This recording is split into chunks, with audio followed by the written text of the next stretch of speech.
Balaca birinciləri. Yenə də iş vərəqi ilə, iş vərəqinin izahı ilə sizin qarşınızdayım. Balaca bir mətindir, oxuyub anlama bacarıqlarımızı yoxlayacaq. Birinci sinif olsaq da artıq ilin yarısındayıq. Birinci yarım ili başa vurmuşuq və özümüzü yoxlamalıyıq, oxuyub anlama ilə. Mətnimizin adı, balaca mətnimizin adı Ailə. Mənim adım Aytacdır. 7 yaşım var. Qardaşımın adı Arifdir. O 9 yaşındadır. Balaca bacım Günayın isə 3 yaşı var. Anamın adı Xəyalə, atamın adı isə Fərhaddır. Biz 5 nəfərdən ibarət çox xoşbəxt bir ailəyik. İndi suallara baxırıq. Qızın adı nədir? Qızın adı burada da gördük ki, qızın adı nə idi? Aytac. Yazırıq bura Aytac. Sonra Aytacın neçə yaşı var? Aytac nə deyir? Deyir ki, mənim 7 yaşım var. Yazırıq bura 7. Sonra balaca bacısının adı nədir? Bu qardaşının adı Arifdir. Balaca bacısının adı isə nə idi? Günay. Yazırıq bura Günay. Əslində uzun yazmaq olar, sadəcə olaraq mən birinci siniflər uzun cümlə qura bilməzdi, onlara çətin olar deyə belə qısa formada yazıram. Əsas odur ki, oxuduğunu anlayıb, yadda saxlayıb, nəticə çıxardıb suallara düzgün cavab versin. İnşallah biraz keçəndən sonra çalışacağım ki, sualların cavabını cümlə şəklində, geniş şəkildə qurasınız. Atasının adı nədir? Baxaq görək, atanın adı nə idi? Biz 5 nəfərdən. Anamın adı Xəyalə, atamın adı isə Fərhad. Atanın adı Fərhad imiş. Fərhad. Ananın adı burada göstərdi, Xəyalə. Sonra ailədə neçə nəfər var? Deyir, biz 5 nəfərdən ibarət xoşbəxt ailəyə yazacaq. 5 nəfər. Mətndə neçə cümlə var? Cümlə deyəndə uşaqlar belə eləyir, baxın. 1, 2, 3, 4. Yəni buranı sayırlar, sətirləri. Amma yox, cümlə nədir? Böyük hərflə başlayır, sonda nöqtə bilir. Olur, yəni fikir bitir. Mənim adım Aytacdır. Bu bir cümlə. Böyüklə başladıq, sonda nöqtə qoyuldu. 7 yaşım var. Böyüklə başladıq, sonda nöqtə qoyuldu. Bu ikinci cümlə. Qardaşımın adı Arifdir. Bu üçüncü cümlə. O 9 yaşındadır. 4 cümlə. Balaca bacım Günayın isə 3 yaşı var. Bu 5-ci cümlə. Anamın adı Xəyalə, atamın adı Fərhaddır. Bu 6-cı cümlə. Biz 5 nəfərdən ibarət çox xoşbəxt bir ailəyik. Bu da 7-ci cümlə. Deməli, balaca mətndə olsa burada neçə cümlə var? 7 cümlə. Yazacağım 7 cümlə. Mətnin başlığı nədir? Yəni, mətnin adı nədir? Bayaq da gördük ki, mətnin adı ailədir. Yazacaq ailə. Mətnin sonuncu cümləsində neçə heca var? Sonuncu cümləmiz buydu, bax. Biz neçə nəfərdən ibarət çox, biz 5 nəfərdən ibarət xoşbəxt ailəyik. Biz bir heca, yazaq üstünə bir heca, 5 burada ikinci heca, nəfərdən, burada da 3 dənə heca var. 2, bu da üstünə 3 gələndə 5 heca, ibarət, burada da yenə 3 heca var. 5 idi, oldu neçə? 8, çox, 1 heca, 9, xoşbəxt, 2 heca, oldu 11, bir sözündə 1 heca var elə, 12, ailəyik, 1, 2, 3, 4 dənə də heca burada var, oldu neçə? 16 heca. Yazacağım ki, bura 16 heca var. Bax belə, burada bir-bir üstündə qeydiyyatımı apardım. Yenə də bu iş vərəqinin əvvəli oxuyub anlamadır, sonrasında isə arxasında riyaziyyata aid. Riyaziyyatda isə məchul ədəd bunu götürmüşəm. Çünki məchul ədədi mənim şagirdlərim çox qarışdırıblar. Ona görə istədim bunun üzərində dayanaq. Və ümid edirəm ki, qarışdıran digər uşaqlar üçün də faydalı olar. Nümunəni burada göstərir. 3-ün üstünə 4 gələndə, baxın burada göstərir məchulu ki, 7 alıb. Və o 7-ni, o 4-ü o məchulu necə alıbsa, məchulu necə tapıbsa, onu mütləq şəkildə yazıb. İndi gəlin biz də onu işləyək. 2-nin üstünə neçə gəlib ki, 6 alıb. Biz bunu bilmədiyimizə görə. Baxın, toplananlardan biri var, digəri isə yoxdur. Toplananların biri olub, digəri olmayanda cəmdən, yəni 6-dan məlum toplananı çıxacam. Yazacam 6, bax çıxmasını da özləri verib sağ olsun.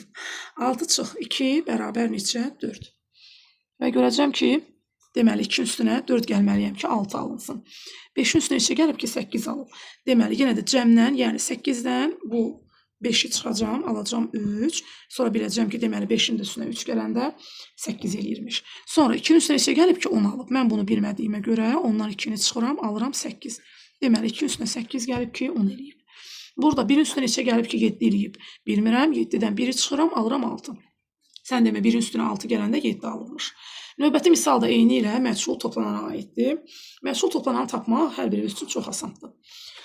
Əsas bizim konsertimiz olur, məchul çıxılanda. Azalan da tapırlar rahat. Azalan da çox asanlıqla tapılır. Burada azalanı da vermişəm, amma burada çıxılanda. İndi burada əsas işimiz burada, bu proseslər burada baş verəcək. İndi buranı işləyək. Burada da toplananlardan biri var, biri yoxdur. 8-dən 4-ü çıxacam, alacam 4, tapacam ki, burada 4 olubmuş. Sonra cəmim var, toplananın biri var. Çıxıram, 9-dan 3-ünü alıram, 6. Deməli, sən demə 6-nın üstünə 3 gəlib ki, 9 olub. Burada toplananın biri var, cəmim var. 5-dən 1 çıxıram, alıram 4-ü. Sən demə 1-in üstünə 4 gəlib 5 alıb.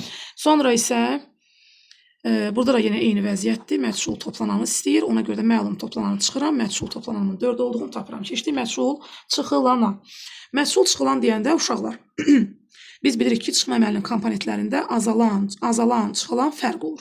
Çıxılan da bu ikinciyə düşür. İkincini tapmaq üçün həmişə bu birinci ki, azalan var. Azalandan fərqi çıxırsan. Çünki bu ikisi var, amma ortadakı yoxdur. Çıxılanın tapılma qaydası odur ki, azalandan fərqi çıxırıq. Məsələn, bax, burada nümunəni verib, indi burada biz davam edirik. Azalan var, fərq var. Çünki bu misal çıxmadı deyə, burada çıxılanım yoxdur. Tapmaq üçün neyniyəcəm? 7-dən 6-nı çıxacam, alacam 1. Məchul çıxılanım 1 imiş. Burada da azalan var, fərq var, çıxılan yoxdur. 4-dən 1-i çıxacam, alacam 3. Məchul çıxılanım 3. Burada da eyni qayda. Ona görə də azalandan fərqi çıxacam, alacam məchul çıxılanım. Burada 1-dən neçə çıxıb ki, görəsən 1 alıb. Təbii ki, 1-dən 1-i çıxacam, alacam 0. Görəcəm ki, 1-dən 0 çıxanda elə 1 eləyir. Davam eləyəcəm. Burada da 7-dən 0 çıxacam. Bunu qarışdırmayın uşaqlar. Bəziləri 7 çıx 7 yazır ya da burada 1 çıx 0 yazır. Olmaz. Məndən nəyi tələb edirsə, mən də o qayda ilə işləməliyəm.